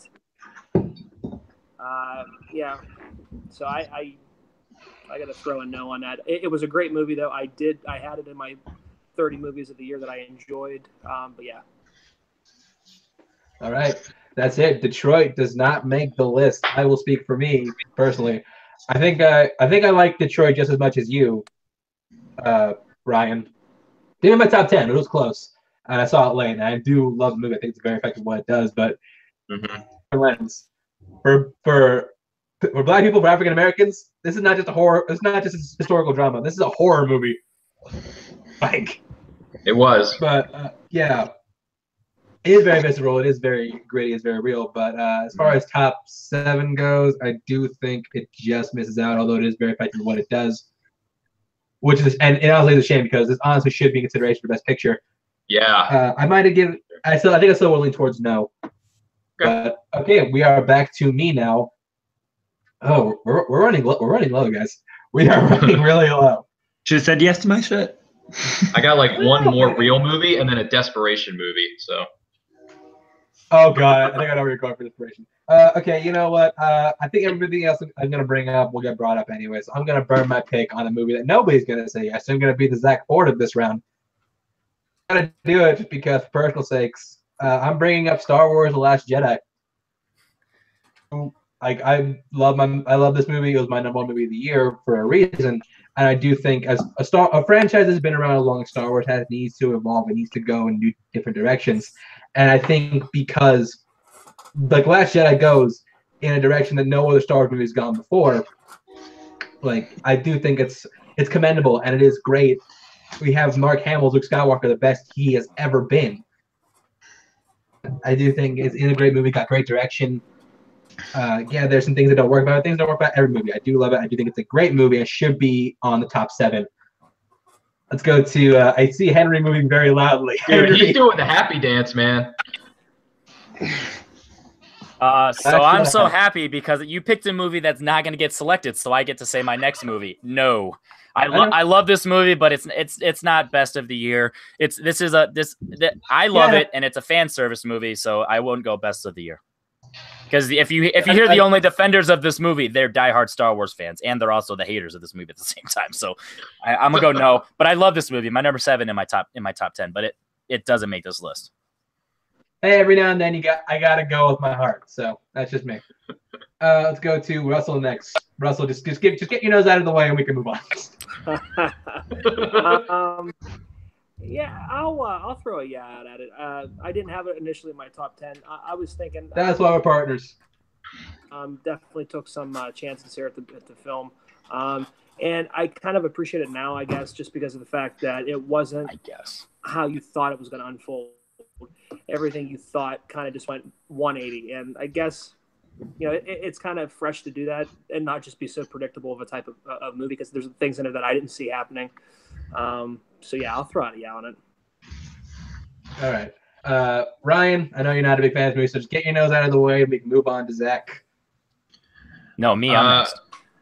Okay, I saw this movie 3 times in the theater. I liked it a little bit more and more after the second and third viewing, because the first viewing I was like, what the Han Solo just happened? What the heck did I just see? What's happening? I know, honestly, what just happened? That's not how the Force works. Exactly. That's not how the Force works.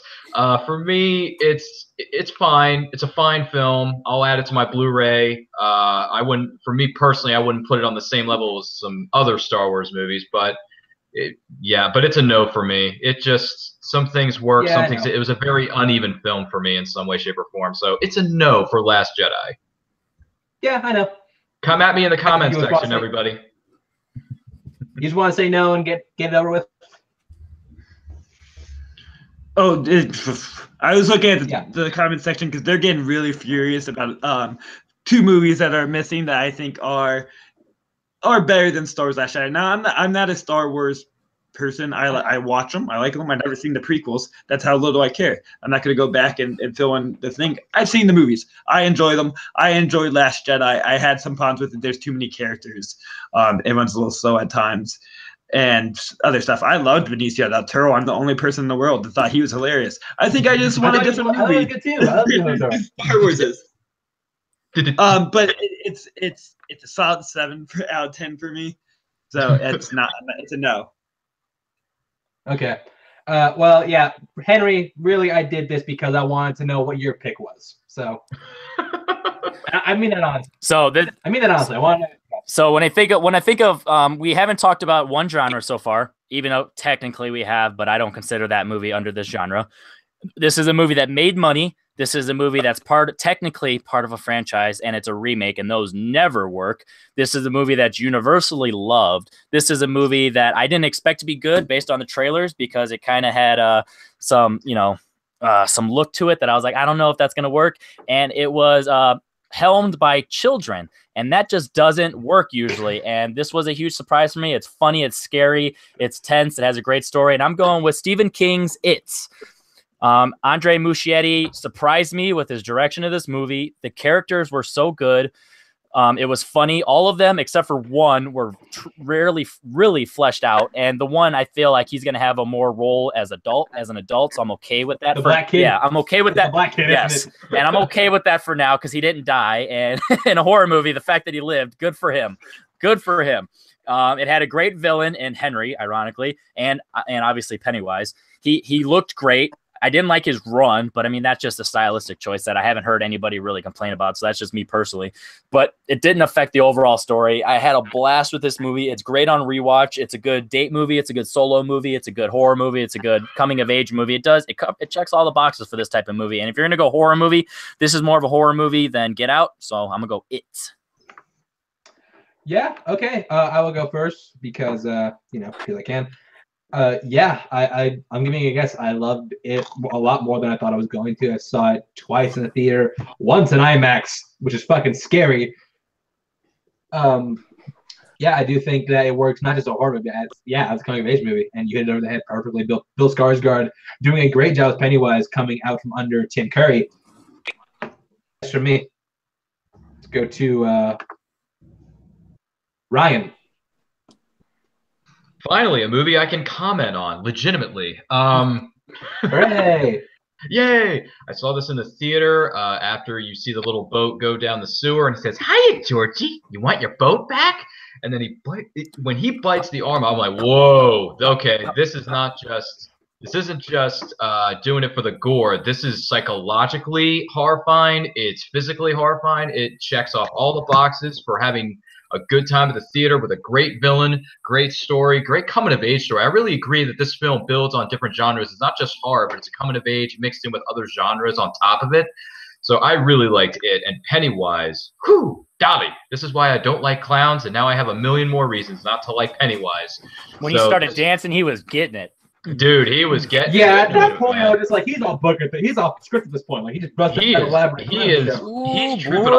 He's tripping on something. So for me, it was really, really good. I gave it a solid 8 out of 10. It was a good time at the theater. My friend sitting next to me really enjoyed it. I enjoyed it. So let's throw it into the mix. It's on my top 10 of the year. Why not? All right, so that does it. Russell, Zach, your vote didn't count. Care to comment on it? I enjoyed it. I wouldn't have put it in the top. I didn't have it in my top 10, but I did enjoy it, and I did like the play on the 80s. They did change that from the book because the book I think was the 60s, I believe. The book was I did like. Yes. What am I right? And then I did like that 60s. Stranger Things type feel to it. So yeah, I did enjoy the film though. All right, and Zach. I would have said no. I think this goes in with my I'm not an easy grab by horror movies because this is very much a horror movie. And then the coming of age part of it is something I've seen before. It's a ripoff of Stranger Things, and they're really trying to get money off of the 80s nostalgia. Of course, it's in the 80s because everyone's all about the 80s now, and it didn't give me anything new with that. I'd rather go watch me some fucking Stand By Me than some It. I don't need no clowns for me to have fun with kids. Oh, that's We don't need no stinking clowns. That's as bad as Okay. How do you still have your teaching license? Jesus Christ. In other words, Zach Ford is now looking for a job. Do not hire him in a school, folks. That was worse than Robert called me a lover of children last. You're gonna die, clown. I don't need no. I'm done. Whatever, I'm going to bed. I don't need no clowns to have fun with kids. Good night, Zach. All right. So that is it. We now have literally, well, pun not intended, that is it. But although, Zach, I will say, back ripping off Stranger Things kind of ripped off it first. So the book actually came before that. Yeah, it depends on what was written first. But the kids came from it, and that's Stephen King's other work. So that was kind of pre-established. Yeah. All right, so here we go. Running through our top 7, we had Get Out, Logan, The Big Sick, Wind River, The Shape of Water, 3 Billboards Outside Ebbing, Missouri, and Stephen King's It. Good list. Great list. But now here's the hard part. Better than I thought it would be. I'm so happy. Speak for yourself. Here's the hard part. Okay, well, first of all, let's get some honorable mentions out of the way from everybody. I will go first. Honorable mentions to Caleb Landry Jones's other movie of the year, American Made. I thought was really good. Baby Driver was probably never brought up. Baby Driver I thought was very, very effective at what it did. Everything else I had got to say. Lego Batman, Logan Lucky, and John Wick Chapter 2. I don't think I would have nominated any of them, but still one I'd like to bring up. Only The Brave I had too. Oh yeah, Only the Brave was great. Let's go to Russell next. Russell, any honorable mentions you want to throw out? What's that? Any honorable mentions? The Brave I really liked. Miles Teller is he's such a great actor. I really hope he gets an Oscar somewhere down the line. I had that, and I had that Wonder Woman up in the top 10. Outside Overrated. of that, That's about It it. is a little bit. I'll give you that. Jesus Yeah. Christ. Okay. Ryan, I'm curious. What were your other picks, and what was your desperation pick?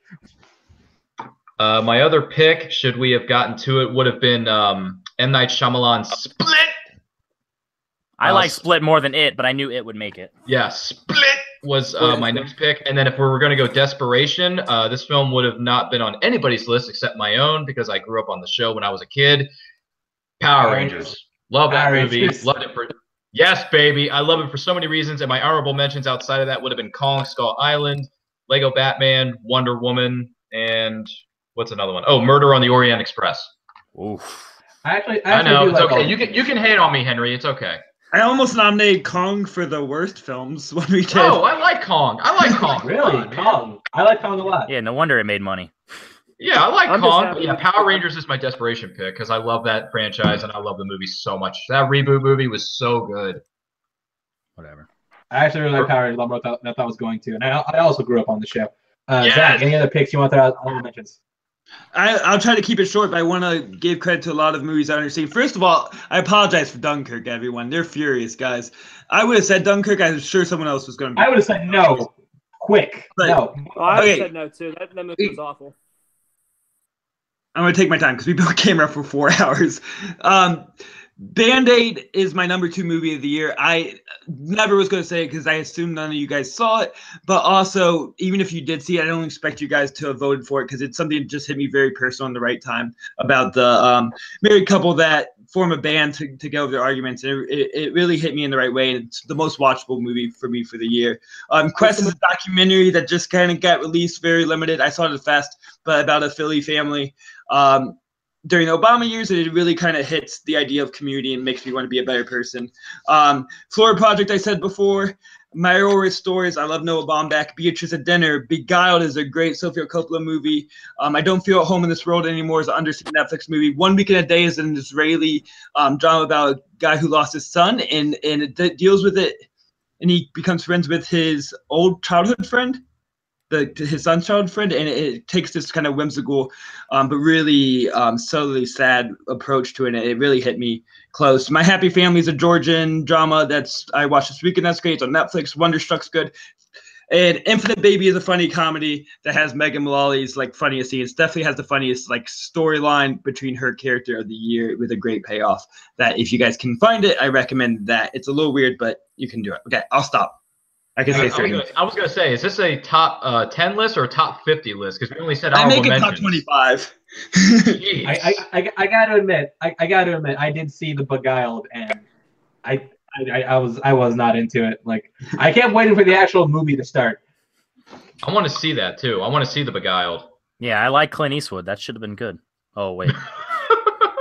I still want to see The Beguiled, though. I want to see that movie. I just want to keep the reputation of me being a pretentious fuck by saying a bunch of movies no one's seen. Nice one, Zach. Henry. So some thrillers that didn't get talked about. Good Time with Robert Pattinson. That was a fun, beautiful looking movie. It had a few things that I didn't like that kept it lower, but it was really good. It Comes at Night is a hit or miss movie for everyone. You either hate it or you really like it. And I'm under the I really liked it. Some heartfelt moments. Gifted and Wonder. Those are 2 movies that deal with young children, and it did a really good job, and I had some fun with it. Comedies, Girls Trip, that was a surprise. It was hilarious. I didn't expect it to be as funny as it was, and actually had some heartfelt moments, and it really handled the characters really good.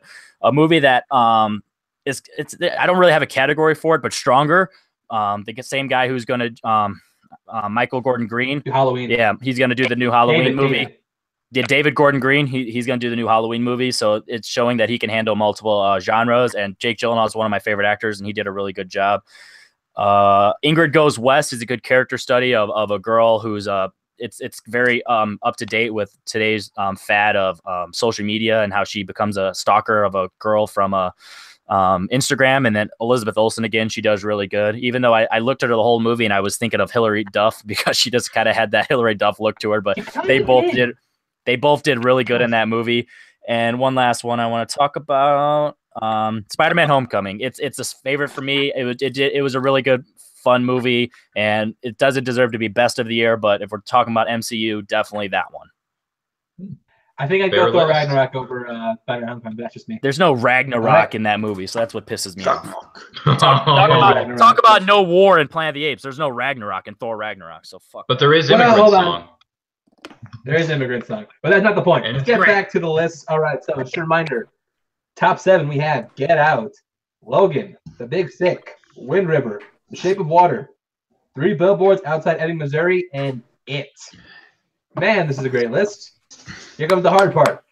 We got to cut 2 of these. Oh, jeez. Oh, jeez. Yep. Oh, For jeez. reverse round 1, we pick a movie to kick off the list. Oh. Same rules, same 3/5 votes to get off. I don't want to do this, so I'm going to let Henry go first. What movie gets kicked off the list? A movie that I didn't even want on this list. It's a really good movie, but like I said, there's other movies that do the genre better and social commentary better. I'm gonna go Get Out. It's a really good movie, but I just can't. I don't think it deserves to be in the top. I don't think it's gonna hold up in the future as much as some of these other movies. Once the social commentary goes that way, I feel like it's not gonna hold up. First, Get Out stays. I know it's not, but I had to at least try.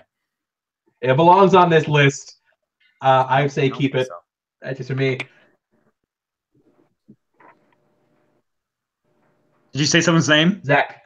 Yeah, Okay. you, Zach. Okay.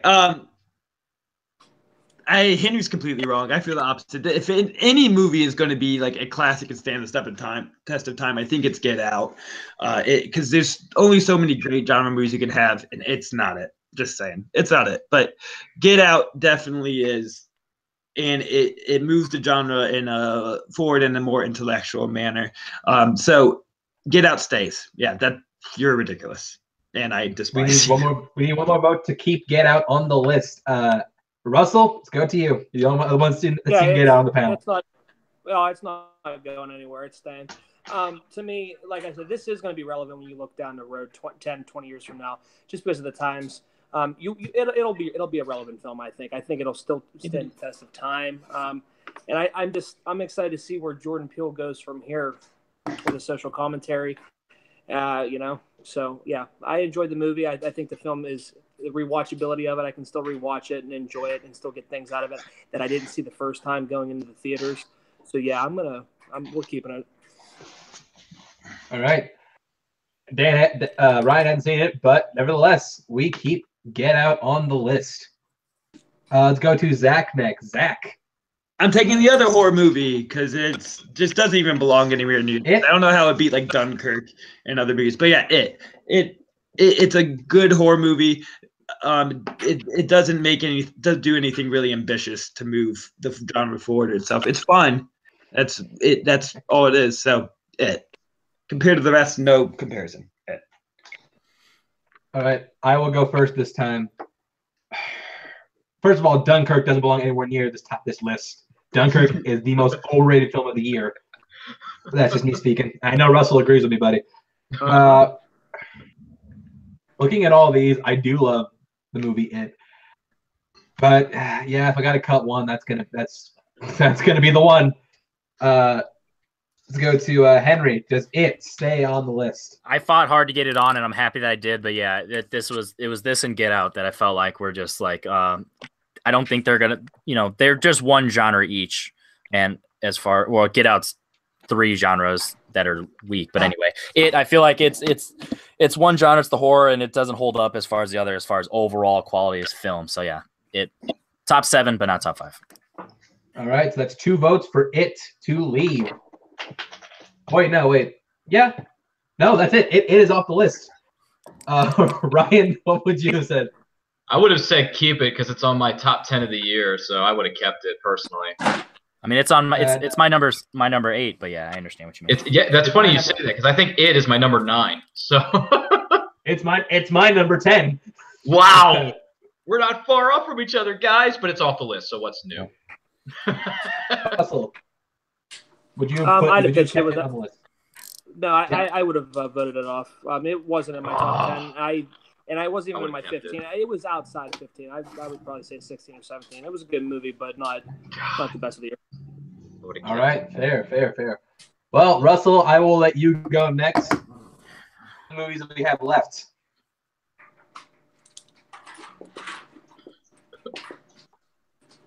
Russell. What's that? Oh no, my next one to stay is Logan.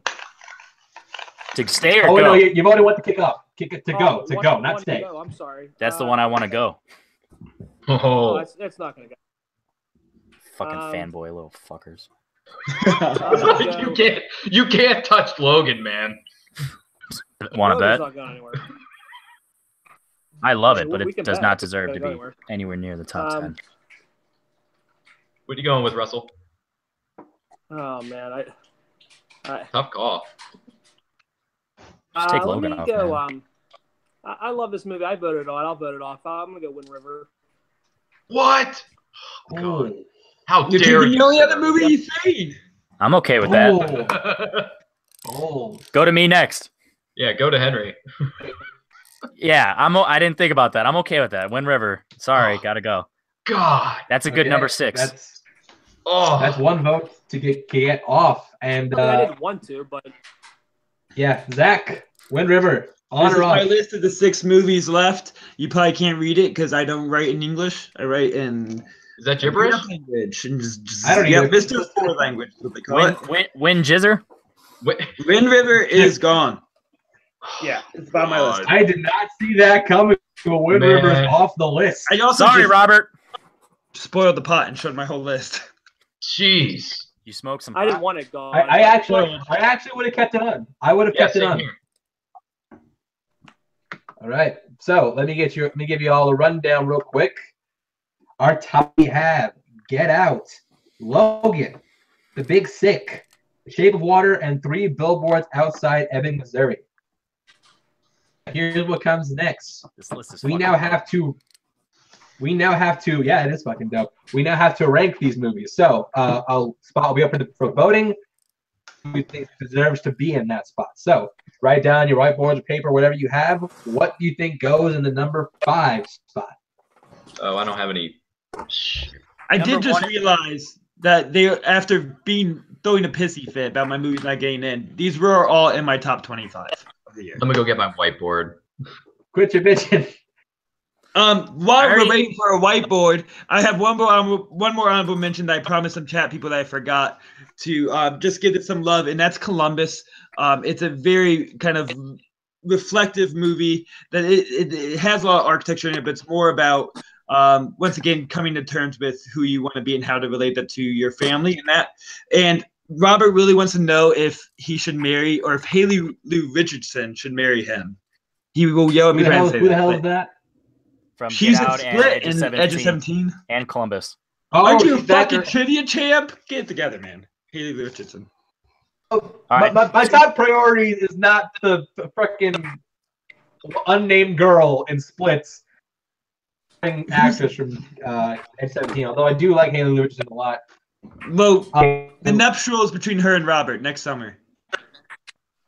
Two movies I want to talk about. My number 1 and 2, I didn't talk about them because when I was looking at my list, they were my outside the top 10, so I wanted to bring up. Honorable mentions: Mother. I love that movie, and it is great. It is beautiful, well acted. It is thrilling. That was my pick for thriller over Get Out and over If Wind Luca River. was here, we would have said it. Yeah, but I knew it wasn't going to get picked. And then my favorite movie of the year, it is an updated Reservoir Dogs, Free Fire. Ben Wheatley did a really good job directing this movie. It looks beautiful. It's well acted. It has good choreography. It's hilarious. It's fun. Everyone has their due. Free Fire, my number 1 of the year. So sorry we weren't able to bring it up, but I knew nobody would have said yes. All right, I'm back. How are we doing this?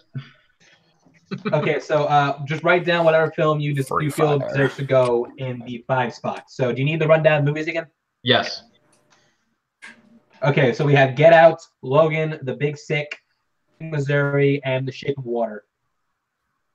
Oh, okay. All right, so write down what you feel deserves to go in the number 5 slot. Everyone's number 1 is my number 5. Yep. Yeah. and your number 1 is my 5. You're going to have a boring round putting the same thing every time. Yeah, I haven't figured out my number 1 right, for if this one everyone's- yet. So Everyone ready? You're going to put it 1. Shape of Water. Ryan. I said Shape of Water. fucking blasphemy, ass fucks. Russell. It is blasphemy. What's that? Russell. I said Shape of Water.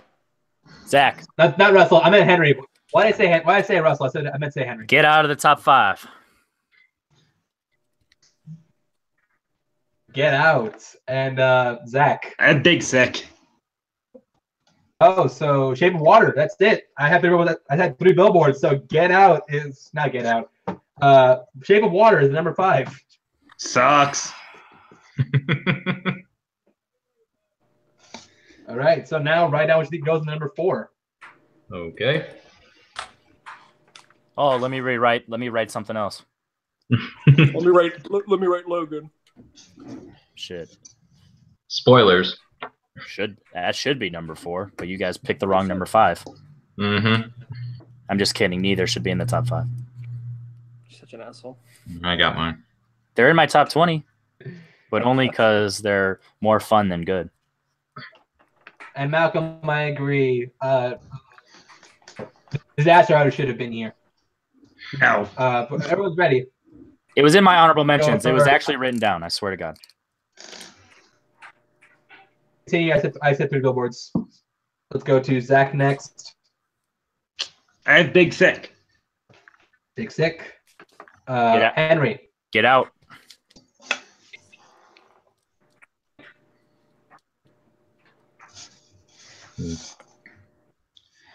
What did you say? Big Sick. Ryan. Oh, I said Get Out. Ooh, Get Out and Big Sick are tied. It's Out. up to you, Chance. You're going to pick Big Sick, so Big Sick's number 4. Yeah, I would have picked Big Sick. Spoiler alert, that's how that shit went fucking down. Nice. Thanks, Ryan, No, my man. You're welcome, Henry. Number 3. Let me Number 3, guys. Let me rewrite this real quick. Shit, wrong way on my board. Whoops. I don't know why you erased it. Don't erase it until it's on the list. I didn't. If you look at the handwriting, it's the same. It's called acting. That's how I know I'm a good actor, because you really thought I erased it. I'm ready. My acting is legendary. Wink, Okay. wink. Henry, well, not Henry. Russell, go first. 3 billboards outside Ebbing, Missouri. That's fair. I mean, it's not going to be in the top 2, so obviously that's everyone's pick. So what the fuck? Ryan. Ryan. I said Big Sick. That's already gone. Ryan. Oh, it Big is? Sick. It's already gone, so vote again. Oh, shoot. Never mind. I'm going to have abs by the end of this show as much as I'm laughing. Jesus Christ. Jeez. You mean it's out of the list? You can just say what you're voting. You can just say. Yeah, that was number 4, Ryan. Oh, geez. Sorry. Yeah, I skipped it, and I was being funny, but you didn't catch on. No.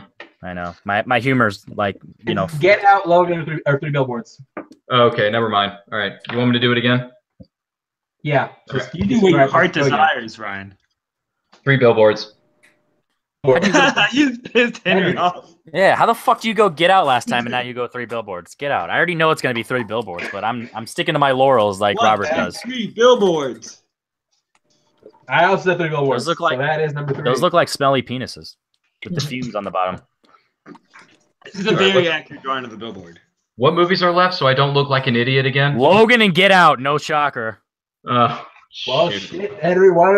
I'm hosting this goddamn show, Henry. Fuck off. Wolverine All Origins. right, so so Logan, Logan- all Big Sick. Logan and 3 billboards. So no, Logan and Get Out. Logan and Get Out. So Okay. know what you think goes in number 1 spot. Oh, shoot. Let me erase this real quick. Let me erase this one. Wait, what's You that? did the What's in the complete one opposite spot? way for you. Number 1. Okay. Ryan, did you see Big Sick? Nope. Okay. There's a sweet 9/11 joke. Oh yeah, there is. There really is. Guys, there's That's too many hilarious. sweet 11 jokes. All right. Go to once again Russell first. Logan. Logan. Ryan. I said Logan. Henry. Out of these 2, Get Out. You're What such the an hell? asshole. Okay. If it's not between 1 Zach. and 2, I would have Logan higher. But at number Yeah, 1, I you also- got to go Get Out. I have Logan higher on my list, but for this list, I think it's better to have Get Out. Yeah. It's a better. Oh, number 1, shit. Get Out. Get Out. It's going to be more historic. Yeah. And stand test time. Not gonna have a fucking comic book movie at number 1. Yeah, we are, because Logan gets the #1 spot on the list. Fucking fanboys, man. Yeah. Woo! This night ended on an All right, excellent so note. just to run down the list. At least it wasn't Last Jedi. Ooh, thank God it wasn't Last Jedi. I'll take that victory. I'll take that victory. Why the hell not? All right, so #5, we have The Shape of Water. We have The Big Sick. Coincidentally, 3 Billboards Outside Ebbing, Missouri. #2, Get Out, and the #1 film of 2017, according to our group here, Logan. List. I don't care the order. It's still a badass list. Close out the show. Russell, you want to plug anything before we take off? Sound off in the comments. Oh. You got to, man. You have to. Sound off in the comments, and like I said, even though you never said anything when you say that, it's annoying. Oh, all right. Hey, we all have our we have our cross to bear, so yeah. Check out Henry on Worldwide Movie Games. There will be trivia and tournaments going on right now. A lot of us are actually in it. Everyone except Ryan, because he doesn't watch movies. Just kidding. Right? All right. For me, for all my crew here at Full Metal Trivia, I want to say, well, Full Metal Media now, I should say, because we rebranded. And in addition, we will be posting a poll of all the movies voted in Full Metal 5 to see how it stacks up among you guys, the viewers. So thank you for watching. Look out for the poll on the Full Metal Media page. And signing off saying thank you for joining, and